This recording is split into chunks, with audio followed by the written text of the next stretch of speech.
एक जिंदा सांप राजा की लड़की के पेट में रहता था। सांप ने राजा की लड़की को अपने वश में किया हुआ था। जब रात होती तो वो कुछ देर के लिए राजकुमारी के मुख से बाहर निकलकर जंगल की तरफ चला जाता और सुबह होने से पहले ही वो फिर से उसके अंदर चला जाता। राजकुमारी इस बात से बिल्कुल अनजान थी कि उसके अंदर एक सांप ने डेरा डाला हुआ है। अनजाने में वो पूरी तरह से उस नाग के वश में थी। राजमहल में किसी को भी इस बात की भनक तक नहीं थी कि राजकुमारी के अंदर एक 7 फुट का सांप रहता है। सभी यही समझते कि पता नहीं राजकुमारी को क्या बीमारी लग गई, जिसके कारण वो हमेशा अचेत रहती है। बड़े से बड़े वैद्य और हकीम भी इस बात का पता नहीं लगा पाए। लखन जब राजमहल के अंदर गया तो उसने देखा कि वहाँ पर बहुत सारे वैद्य और हकीम राजकुमारी को ठीक करने के लिए लगे हुए हैं। एक कोने में खड़े होकर चुपचाप लखन ये सारा माजरा देखने लगा। जब शाम का समय हुआ तो सभी हकीम और वैद्य धीरे धीरे करके वहाँ से चले गए। तब लखन राजा के मंत्री के पास गया और बोला, मंत्री महोदय, सभी अपना प्रयास कर चुके हैं, अब एक मौका मुझे भी दिया जाए।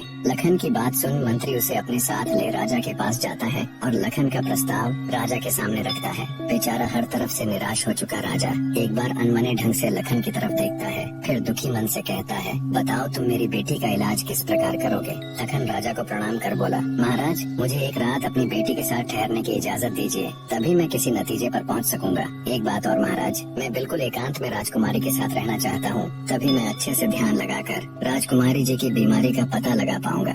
लखन की आत्मविश्वास भरी बातों से राजा के मन में हल्की सी उम्मीद जागी। उसने लखन को रात में राजकुमारी के साथ एकांत में रुकने की इजाजत दे दी। राजा की इजाजत मिलते ही लखन राजकुमारी के कक्ष में गया और उससे कुछ दूर एकदम चुपचाप बैठकर उसे देखने लगा। जैसे ही रात के 12 बजे का समय हुआ तो अचेत अवस्था में पड़ी हुई राजकुमारी के मुंह से सांप बाहर निकला और महल के परिसर से होता हुआ जंगल की ओर चला गया।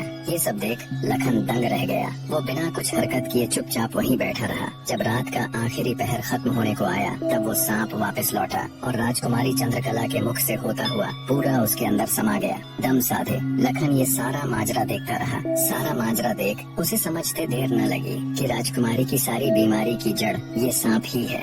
सुबह हुई तो राजा चंद्रसेन डर और बेसब्री के मिश्रित भावों के साथ लंबे लंबे कदम रखता हुआ अपने मंत्री के साथ राजकुमारी के कमरे में आया और बेसब्री से उसने लखन से पूछा, बताओ लड़के, तुम किस नतीजे पर पहुँचे? क्या मेरी बेटी ठीक हो जाएगी? लखन बोला, महाराज, मुझे राजकुमारी की बीमारी का पता चल गया है और ईश्वर ने चाहा तो वो जरूर ठीक हो जाएगी। आप मुझे एक रात का समय और दीजिए और मेरे लिए एक तलवार, एक मिट्टी से भरी हुई बड़ी सी बाल्टी का इंतजाम कर दीजिए। लखन की बात सुन राजा को बहुत सुकून मिला। उसने मंत्री को लखन के द्वारा मांगा गया सारा सामान उसे देने का निर्देश दिया। अब सभी को इंतजार था तो बस रात का।